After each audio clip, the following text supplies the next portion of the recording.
Hello everyone, welcome back to the Craft of the Draft channel, and in this video we are going to be giving our top 30 rankings ahead of the AFLW Draft. This video will focus on specifically the Coates Talent League girls, which is the Victorian under-18 system. We're going to go from 30 to 1, give our rankings, a bit of thoughts about each player on our list. We'll also give some honourable mentions at the end that were just outside our top 30 but still have every chance of getting drafted. But Jonty, I'll let you kick it off. Yep. Read out your 30 to 21. I'll read out my 30 to 21 and we'll kind of break down our choices in our rankings. Yep, sounds good. So at 30, I went for Mackenzie Williams from the Tassie Devils, obviously Tassie part of the Coates League as well. 29, I went for Molly Patterson from the Eastern Rangers, hardworking midfielder. Abby Vicino at 28, Gemma Reynolds at 27, and Evie Parker, the winger from Eastern, at 26. Scout Howden at 25, Grace Barber at 24, Lavinia Cox at 23, probably higher than a lot of people would expect. I think someone will take a punt on her athleticism, which we saw on show at the Combine. Zoe Basenko and Jazz Sowden to round out that 30 to 21 range. Okay, so we are a little bit more, we're definitely different. Yep. I'm Holly Egan at 30, Evie Parker 29, Zoe Basenko at 28, Georgia Knight at 27, Jamaica Douglas at 26, Alexis Gregor at 25, Kayla Dalgleish at 24, Holly Ridewood at 23, Scout Howden 22, and Maggie Marnie at 21. Okay. I'll let you break down, I guess, a few of your bottom ranks. I guess what just made them get in compared to out. Yeah, so Mackenzie Williams, I'll start with her. She's one who's been really consistent and will probably be perhaps a little bit higher in some people's rankings. I think her kicking at times, or her ability to distribute really reliably, is the one thing that brought her down a little bit for me. I thought some of the other players that I preferenced had a little bit more of a clear weapon as well, as much as she's a very good interceptor. There were just a couple of areas of her game that forced her down the rankings a little bit. Molly Patterson's one who, a little bit higher, probably contrasting to Mackenzie Williams. She's a bit higher than maybe what some people would have her. She got an AFLW State Combine invite, and her ability to cover the ground has really impressed me. I really liked her work in the midfield. I thought she was a really big part of what Eastern were able to do this year, and I know that they're really high on what her developments looked like. Abby Vicino, obviously, has those sort of prototypical skills that you want from a midfielder at the level. Gemma Reynolds, I've always been really high on her cleanliness in the contest, and her sort of craftiness as well is something which is really appealing, and she's got that turn of speed which is quite impressive. Evie Parker, a tall winger, is someone who has that athleticism, has that ability to see targets, and I know we spoke about it quite extensively in the Coates Talent League Grand Final. I thought she played well there on what was a difficult day for Eastern, and has that leadership piece to her as well. So that sort of summarises the 30 to 25 for me. Well, I'll start with my 30, and I went with Holly Egan at 30. I think such a raw prospect, especially, coming from the country as well. Still a lot of development left in her, but she proved her worth. I think especially at the champs, at the higher level, she could stack it up with her defending and intercepting. She was pretty strong across that whole champs, which I think I feel like she's deserving of a spot given how far she will have to come back from, but I think there's still a lot of potential there to work with. Evie Parker at 29, like you said, I think for a running capacity as well, you have to take that up at the next level. And specialist position. Definitely, exactly. And definitely suits the type of game the AFLW is looking to move towards, an offensive running style now. So she'd suit that terrifically. Zoe Basenko at 28 is quite low, I feel like, given she's an academy player. She's, represented at each level. But I think her role was never truly established. It was moments of perfection at times, but then moments of kind of where's she going at the next level. The athleticism is there. She'll definitely fit in at the AFLW. Yep. I think where is the question now? I don't think her season was the complete package it could have been.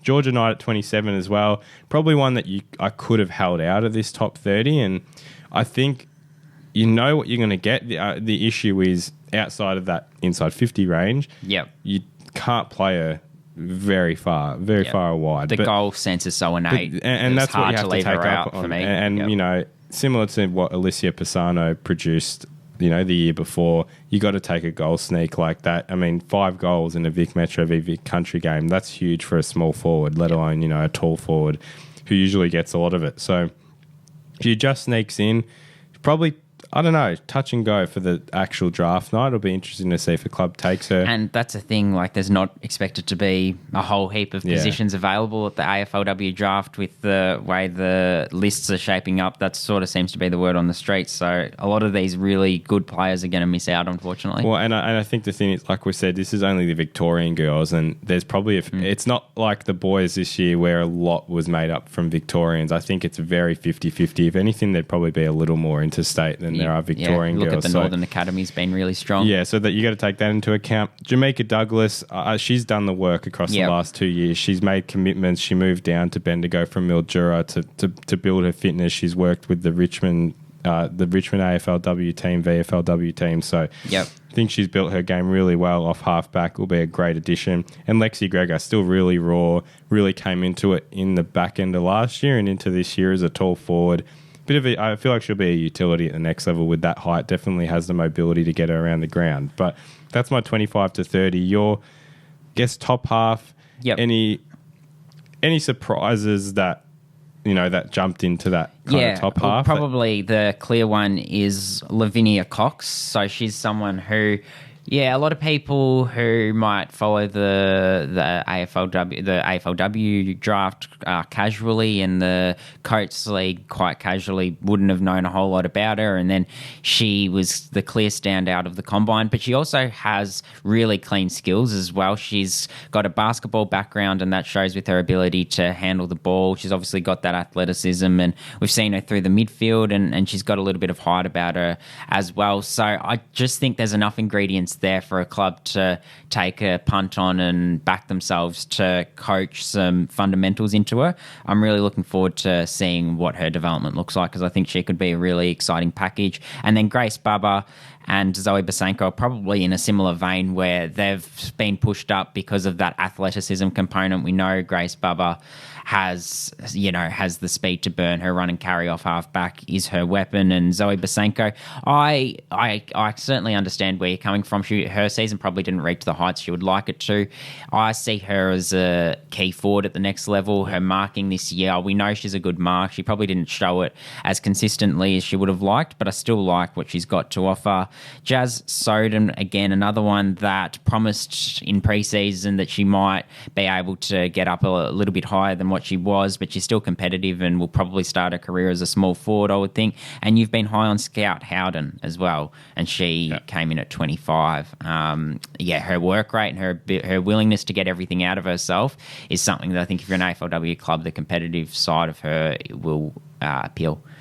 Yeah, I have her at 22 as well, and her running patterns on the outside I think they're one of the best in the league generally, especially offensively. I mean, linking up with Sophie Mackay at times this year, I thought she was terrific. She's produced really great efforts, and her general skills are really clean. I think there's still a lot of development left with her general impact. She's still got build a bit of size at the next level, but ultimately, I think she deserves a spot in this top just in that 20 to 30 range. I don't think there were really many other surprises for me. Kayla Dalglish works her way into that 20 to 30 range, and I think productivity wise, and there could be questions of just general efficiency at times, but I think she knows how to find the football. She's quick, she's speedy around stoppages.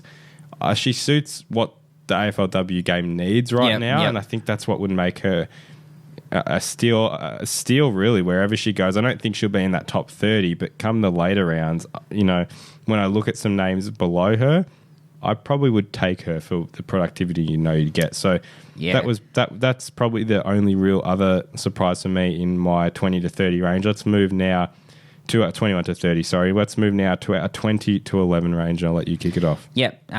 Daisy Flockhart from the Sandringham Dragons, Holly Ridewood from the Northern Knights, Kayla Dalglish from the Dandenong Stingrays, Jamaica Douglas from Bendigo, Holly Egan from Murray, Zoe Hargreaves from Northern, Lexi Gregor from Bendigo, Maggie Marnie from Oakley, Sienna Talaridi from Oakley, and Claire Marnie from the GWV Rebels. So I've got Lulu Field at 20, Millie Lane at 19, Jazz Sowden at 18, Abby Vicino at 17, Claire Marnie at 16, Zoe Hargreaves at 15, Mackenzie Williams at 14, Gemma Reynolds at 13, Sarah Pousty at 12, and Grace Bubba at 11. The first question I'll give you with your 20 to 11, you've got Daisy Flockhart in that mix, and I felt very stiff leaving her out of mine completely. I do feel like she deserved a spot there, but what pushes her up so high for you? Yeah, for me, it's just that combination of power. I know I remember watching her as a bottom major, and she really stood out with her clean skills as well. She's good below her knees, and then she's also that really solid size for AFLW draft prospect. So I think the combination of power, size, cleanliness, but also the athleticism that she possesses as well. You speak to people around Sandy and they sort of say she's almost in a similar mould in terms of her upside to a Sophie Mackay, which is seems farcical to think about given Sophie Mackay is that top 10 prospect, and we know she's going to be a father-daughter to Carlton. We'll speak about her more later, but she's been one of the most spoken about prospects in the land. And the fact that they see Daisy Flockhart in a similar realm sort of convinced me, and with what I've seen of her as well, I certainly am a big fan of hers. Oh, it's hard. I feel like we're quite similar come this point. Yeah. I guess Gregor, I have her lower, you have her higher. Just talk about that difference. Yeah. She comes in a little sort of area where there's a few good contested marking players. So you've got Claire Marnie there, you've got Lexi Gregor there as well. And I talked about Zoe Basanko before, even though we probably haven't seen it this year as much. And we've got Emma McDonald a bit higher, but they're all in a reasonably similar range. I think that ability to take marks and control the footy overhead really appealed to me. And she's versatile. You know, you can play her at either end. You can throw her. You can sort of throw her at different areas of the ground. You probably throw her in the midfield as well eventually down the line. So I think there's just enough tools to work with to make her a really enticing prospect. Probably the last one I'll question you on is Sienna Tallaridi. She falls out of your 10. I feel like that's a big one given how good of a season she has had and everything she's put together over the last 2 years. What just has her out of your 10? It was hard, and you particularly look at the big games, and she's a big game player. I know you've talked about that. She stood up in back-to-back Coates League grand finals, but I think from my perspective, her strength is clearly her marking and her ability to read the play. And when she's one-on-one, she doesn't lose too many because of that ability to see things that others don't. But I felt like that, her game is really built around that, and there were probably the players inside the top 10 had a more diverse skill set, and the weaknesses perhaps weren't as glaring. Or certainly the areas, the weaknesses weren't as glaring.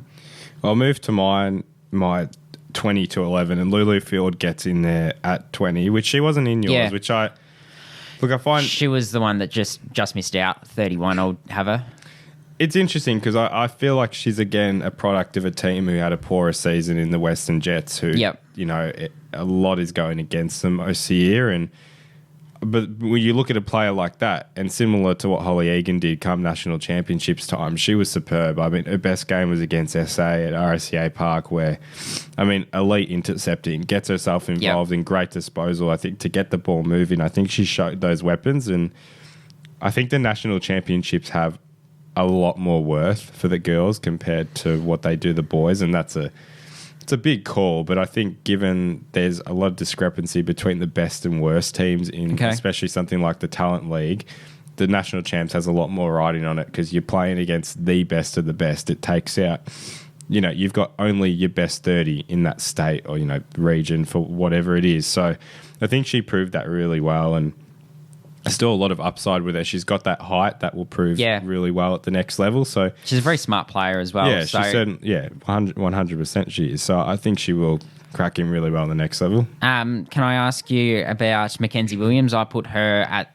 30 and you got her as high as 14. So what was it from your perspective that got her as high as she did. I think it's just general productivity from her. I understand, and I totally agree with the kick-in, and I had issues with it during the year. I just didn't think it was up to the standard it should be for a player who's talked about that highly, I think. But for productivity, she has a football brain. You can tell that. You can see that in the way she plays. Does, yep.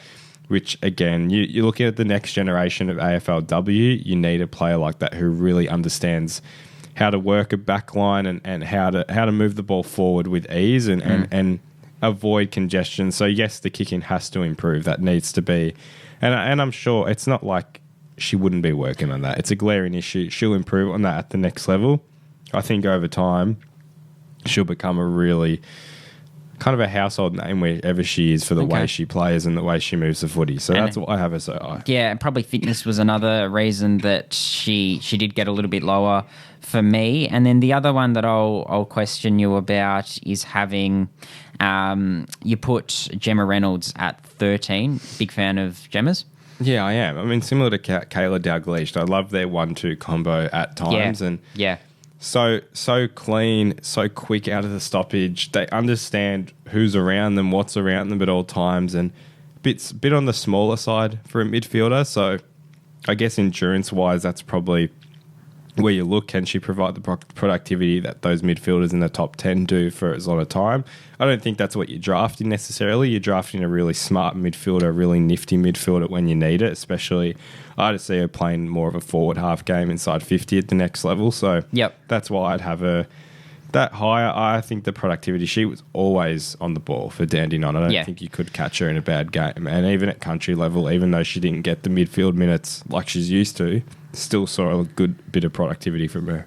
I think the thing about Kayla Dalglish is that mix of athleticism as well as competitiveness are both they're both traits that are going to hold her in really good stead, and I think we saw that in a game early in the year where she kicked 5 goals, 30 possessions, something along those lines, which is absolutely unbelievable to watch.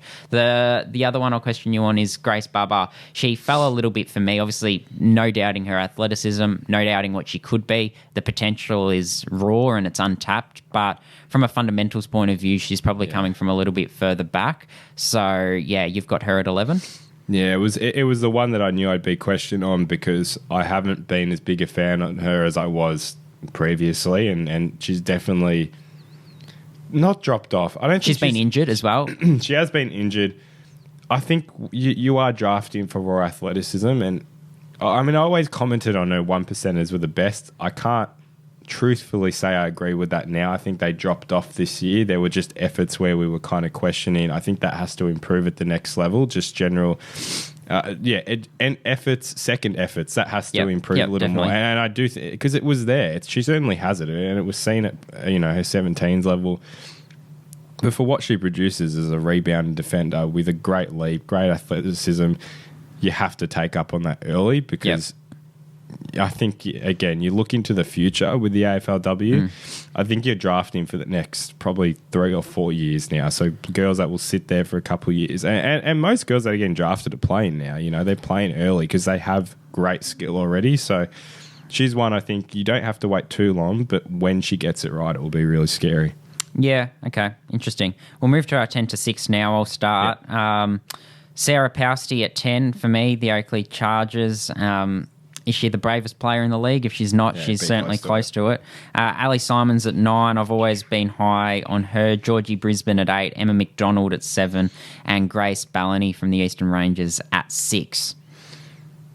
Similar. I'm just comparing ours right now before I read it out. So I've got Georgie Brisbane at 10, Grace Ballany at 9, Sienna Tallaridi at 8, Ali Simmons at 7, and Emma McDonald at 6. Well, I'll ask you about Sarah Pousty and why is she making it to your top 10. Yep. And kind of going back to the Tallaridi conversation, what makes her get in and Tallaridi out? Because I think that's a big switch. Yeah, it is. It's a big switch. We're both Oakley Chargers teammates, right? Yeah. But I guess, for Sienna Tallaridi, I guess another area from Sienna Tallaridi is probably a fitness thing with her. How does that hold up at AFLW level? And Sarah Pousty is the complete opposite. That's her absolute weapon. We saw that at the 2-kilometre time trial. Her ability to, obviously she's got that that endurance side, but her competitiveness and her absolute will to get the most out of herself is absolutely scary. She's so courageous. She puts her head over the footy. She extracts it really expertly. She knows how to sort of not only extract from stoppage, but also take those first couple of steps and accelerate away. She's really impressive, and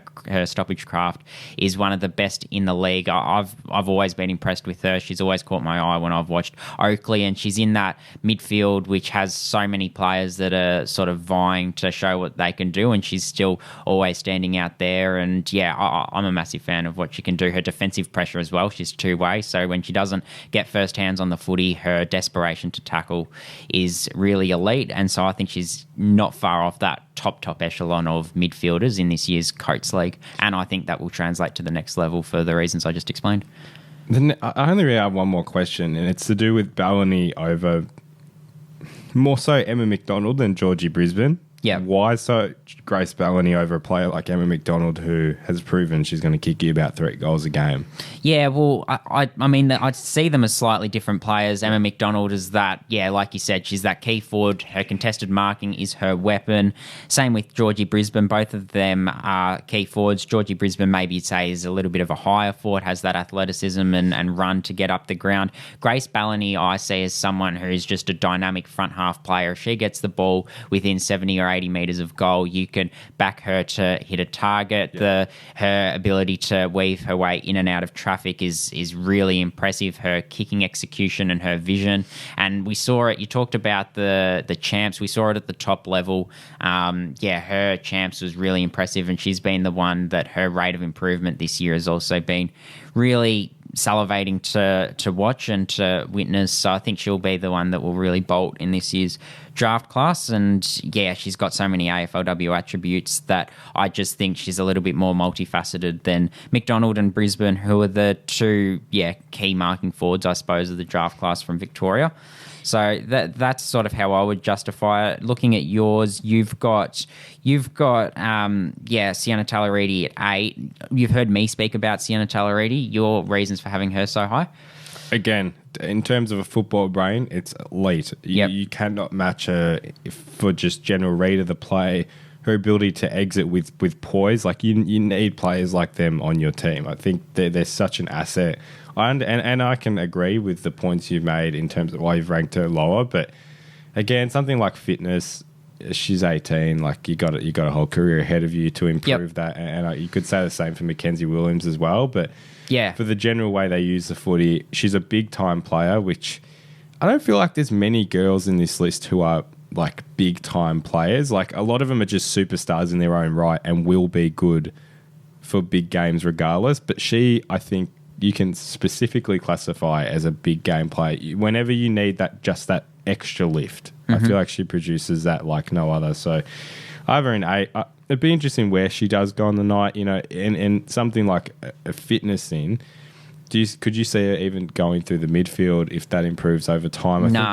No, I couldn't. She does seem like she just like has nailed that role to perfection now. But I think you'd have to take her well within that top 15. You couldn't let her slip outside of it. That's including interstate, obviously. And just a word on Ali Simons. We're both quite high on her, and she didn't get to play as much as she probably would have liked this season. Made her name as a ruck last season. She's not going to play that role at the AFLW level, and she played a bit more up forward and as a big-bodied midfielder this year. She's really strong and powerful, has those traits that suit the modern AFLW game. She models her game on Charlie Rowbottom, and I see her being a marking forward at the next level, certainly to start her career and then possibly progressing into the midfield. But how do you see her career trajectory unfolding? Yeah, it's a good question. She could do really anything. I think the scary part, she's actually one of the scariest players to watch for what she does at her height and her size. Like she kicks goals like a small forward, which is crazy to think about. Just that general mobility is amazing to watch. And such a shame that we didn't get to see her for a lot of the season because she just has so much untapped potential still. So I do see her starting in the forward line. I can almost see her just staying there depending on how well she goes because given her size as well, I think she'll be quite demanding from early in her career, but I think she'll move around the ground, give it a couple years, and she's actually in a great position where she'll probably go to a club that's pretty good already, because she'll probably won't go top 5. So you're looking at those mid-range teams, and there are a few teams who are just outside the top 8 this year who have every potential to jump in. So a team around that range gets her, you can easily jump. I think that's a good thing with this draft. A lot of teams who are on the poor end can jump up really quickly with these stars that they're getting. Good clearance player and good contested mark as well. Ali Simons will move to our top five now. I'll read out my top 5. Sierra Greaves at 5. She's probably in some ways been a little bit of a bolter this year. I didn't expect that I would have her 5 at the start of the season, but she's done everything right. She's really fleet-footed. I watched her really closely in a game earlier this year and was really impressed with her sort of first few steps out of traffic, and she's quite balanced, and she's another one that applies that good pressure. Sarah Howley, we know she's a running machine. She's continued doing what we expected her to do. Sophie Mackay, the Carlton father-daughter from the Sandringham Dragons, at 3. Lucia Painter at number 2. From the Bendigo Pioneers, and Ash Centra is a star in the making. Yeah, I mean, it's actually, we'll talk about that pick one right at the end, and we'll talk about Havana Harris, just the one interstate player we'll bring into the conversation for pick one. Exact same top 5. I just have Painter and Mackay switch, so it's Greaves, Howley, Painter, Mackay, and Centra. Let's just talk about Painter and Mackay. I guess that's the only difference we have right now. Why have you got Painter at 2? Why have I got Sophie Mackay at 2? Yeah, it's hard, isn't it? Because they're both such good players. They're probably slightly different midfielders. Like I think of Lucia Painter as that really powerful contest player, and I think of Sophie Mackay as more of that clearance winning player. And then when she gets it on the outside, her ability to burst from stoppage, but then her ability to set her team up in the front half is really, really eye-catching. I just think at stoppage, if there's one player that I'm taking and wanting, yes, the skill sets are slightly different, but I'm probably taking Lucia Painter because I think she's just a little bit more rounded, and it comes back to, and I've spoken about it extensively throughout the year, but the floor to ceiling on country players is a lot higher, and I think they've produced similar seasons, have similar upsides, and that was another big thing that came into my thinking. One's a Bendigo Pioneer and has also been in a team that's struggling, and then Sophie Mackay has obviously had the training from the Sandy Dragons and several other programs in the metro region. Yeah, well, clearly Sophie Mackay has definitely had the better treatment in terms of she's been... she knows she's been going to Carlton for the last 3 years, so I guess she's had that help there, and I agree. Painter's definitely got a lot of upside still. The only reason I have Mackay above her, I just think there's a lot more forward half threat with Mackay. She's been proven to kick goals at every level she's played at. Painter can also kick goals, don't get me wrong, but I think Mackay just has it a little bit better. If I was comparing the two, that's the only reason. Because Lou Painter, absolute star. Like it's very hard to compare those two. So, and then probably the only real difference. And then you'd say the area where Mackay has Painter is probably that forward half threat, and the area where Painter has Mackay is that real inside grit and hunger. And I've sort of preference to that because I think that's more important in the AFLW game. You've gone the other way. I guess that makes sense. Centra. Well, let's bring in Havana Harris to this discussion. She's the only interstate girl that will talk about the Queensland Gold Coast Suns Academy prospect. Now, as far as I'm concerned, Gold Coast will take... I mean, the way, if it works logically, Collingwood will just take Centra with 1. Yep. And Gold Coast will take Harris with 2. But it makes it really weird now because do Collingwood just take Havana Harris and see if the Suns will bid for her? I think Collingwood take Ash Centra. Ash Centra will end up as a pie. Which is a really exciting time for Collingwood because they've obviously had a tough season from an AFLW perspective, but the things about Ash Centra, it's funny because we did a post on Instagram about the strengths of different players, and you listed off 3 strengths, and I'm like, I would have listed 3 completely different strengths, but it's like they're all strengths. Like she's just so multifaceted. Her marking, her vision, her ability to slip in and out of traffic. Does she play midfield straight away? She goes straight into Collingwood's midfield. She played midfield at any team she goes into. And that's the thing. The girls that are getting drafted now, they're still better than the older girls that came in when they weren't on a footy. They've been brought up diet. on a footy, yeah. So that's why I think if you're a top 10 player, you are starting next year. There is no if or but. You are starting, even if you are in a top 4 team.